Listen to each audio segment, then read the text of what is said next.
Apa yang harus dilakukan desa dalam upaya tanggap dan sigap terhadap situasi nasional saat ini? Dan bagaimana caranya dana desa dianggarkan untuk pencegahan COVID-19? Di dalam video ini menjelaskan bagaimana cara penganggaran dana desa dan juga memberikan contoh rincian belanja terhadap pencegahan virus corona. Tonton terus, jangan lupa subscribe dan bunyikan loncengnya. Bagi desa yang sudah menyusun APBDes maupun yang akan menyusun APBDes, perlu memperhatikan surat edaran Menteri nomor 8 tahun 2020. Di dalam edaran tersebut agar sebagian dana desa dianggarkan untuk pencegahan dan penanganan COVID-19. Di dalam klasifikasi belanja desa itu ada bidang penyelenggaraan pemerintah desa, bidang pembangunan desa, bidang pembinaan kemasyarakatan desa, dan bidang pemberdayaan masyarakat desa. Terus kemudian ada bidang penanggulangan bencana, keadaan darurat, dan mendesak desa. Dikatakan bencana, keadaan darurat, dan mendesak desa harus memenuhi 3 kriteria. Kriteria itu adalah bukan merupakan kegiatan normal dari aktivitas pemerintah desa dan tidak dapat diprediksi sebelumnya. Terus kemudian tidak diharapkan terjadi berulang dan berada di luar kendali pemerintah desa.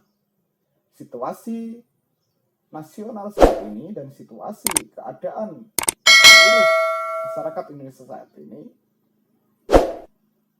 memenuhi 3 unsur kriteria tersebut, sehingga dana desa sangat diperbolehkan untuk dianggarkan di dalam upaya pencegahan COVID-19 ini. Nah, perlu diketahui jenis belanja yang ada di desa, ada belanja pegawai, ada belanja barang dan jasa, ada belanja modal, dan ada belanja tak terduga. Nah, di sini belanja tak terduga inilah sebagai belanja yang untuk mencukupi kebutuhan bencana, keadaan darurat, dan mendesak desa. Di dalam surat edaran Menteri memberikan arahan bahwa untuk membantu ekonomi masyarakat perlu mengadakan padat karya tunai agar desa membentuk tim relawan yang mengawasi proses padat karya tunai ini. Nah, padat karya tunai ini diprioritaskan untuk masyarakat miskin, masyarakat yang menganggur, yang setengah menganggur, serta masyarakat marginal lainnya. Nah, di dalam melaksanakan padat karya tunai ini, pemerintah desa harus membayarkan setiap hari kepada para pekerja di dalam kegiatan desa. Itu adalah upaya penyikapan agar supaya masyarakat miskin bisa mendapatkan kebutuhan-kebutuhan pokok di dalam kehidupannya. Selain itu, tim relawan yang dibentuk di desa ada beberapa hal yang harus dilakukan. Nah, di dalam pelaksanaan tim relawan ini ada yang membutuhkan biaya, dan biaya itu bisa dianggarkan dari dana desa. Hal-hal yang dilakukan oleh tim relawan yang dibentuk oleh desa, salah satunya adalah melakukan edukasi melalui sosialisasi yang tepat dengan menjelaskan perihal terkait dengan COVID-19, baik gejala, cara penularan, maupun langkah-langkah pencegahan. Terus kemudian mendata penduduk yang rentan sakit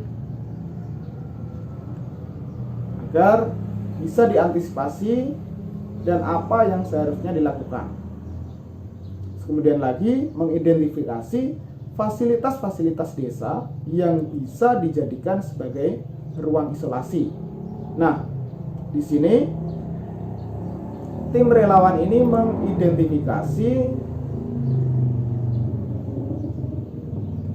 fasilitas atau ruang atau bangunan yang ada di desa yang bisa digunakan sebagai ruang isolasi. Nah, ketika ruangan tersebut digunakan sebagai tempat isolasi, tentu segala kebutuhannya harus dicukupi, baik itu kebutuhan alat dapur, kebutuhan makanan yang akan diisolasi di situ harus dicukupi semua. Nah, kecukupan itu dirinci dan dianggarkan di dalam dana desa. Terus kemudian melakukan penyemprotan disinfektan dan menyediakan cairan pembersih tangan di tempat umum seperti di balai desa, di puskesmas, maupun di tempat-tempat umum lainnya. Kemudian menyediakan alat kesehatan deteksi dini, perlindungan, serta pencegahan penyebaran wabah penularan COVID-19. Ya, di sini jadi rinciannya bisa dianggarkan pembelian masker, pembelian alat tes, dan lain-lain. Nanti akan diberikan contoh di akhir video ini. Terus kemudian menyediakan informasi penting terkait dengan penanganan COVID-19. Di balai desa ditempelkan nomor telepon rumah sakit rujukan untuk penanganan COVID-19 ini. Terus kemudian melakukan deteksi dini penyebaran COVID-19 dengan memantau pergerakan masyarakat. Dicatat siapa yang datang ke desa dan siapa yang keluar ke desa. Terus kemudian dicatat juga warga-warga yang akan pergi ke daerah lain. Itu adalah upaya-upaya dari tim relawan yang bisa dibiayai oleh dana desa. Selanjutnya akan saya berikan contoh bagaimana cara membuat rincian. Ini adalah contoh rincian anggaran biaya untuk penanggulangan bencana keadaan darurat dan mendesak desa. Bidang 5 pada bidang penanggulangan bencana keadaan darurat dan mendesak desa. Subbidangnya penanggulangan bencana, kegiatannya penanggulangan bencana. Diisikan apa yang menjadi kebutuhan-kebutuhan yang berguna untuk penanggulangan COVID-19. Apabila ada gedung yang layak yang bisa digunakan untuk isolasi, maka perlengkapan dari bangunan itu harus dipenuhi, seperti dibersihkan. Bersihkan tentunya membeli alat kebersihan. Di sini membeli pel lantai, sapu, cairan pembersih lantai, dan juga belanja alat rumah tangga seperti piring, sendok, termos air panas, serek air, ember, dan lain-lain. Terus kemudian belanja sembako, dan juga untuk masyarakat lainnya guna pencegahan bisa belanja alat-alat kesehatan. Ini adalah contoh rincian dari anggaran biaya. Ini kalau desa yang belum menyusun APBDes. Tetapi apabila susah membuat rincian di dalam bidang penanggulangan bencana, keadaan darurat, dan mendesak desa, bisa dipaket terlebih dahulu, nanti di pertanggungjawaban baru dirinci. Bisa di rencana anggaran biaya sini dimasukkan saja belanja alat kebersihan 1 paket, belanja alat rumah tangga 1 paket, belanja bahan makanan 1 paket, belanja bahan kesehatan 1 paket, tinggal diisi nominalnya. Nanti setelah penarikan dari SPP di bank, kan ada belanjanya dulu, baru ditarik uangnya, disesuaikan dengan apa semua belanjanya, dan nanti SPP-nya menarik sesuai dengan kebutuhan yang ada.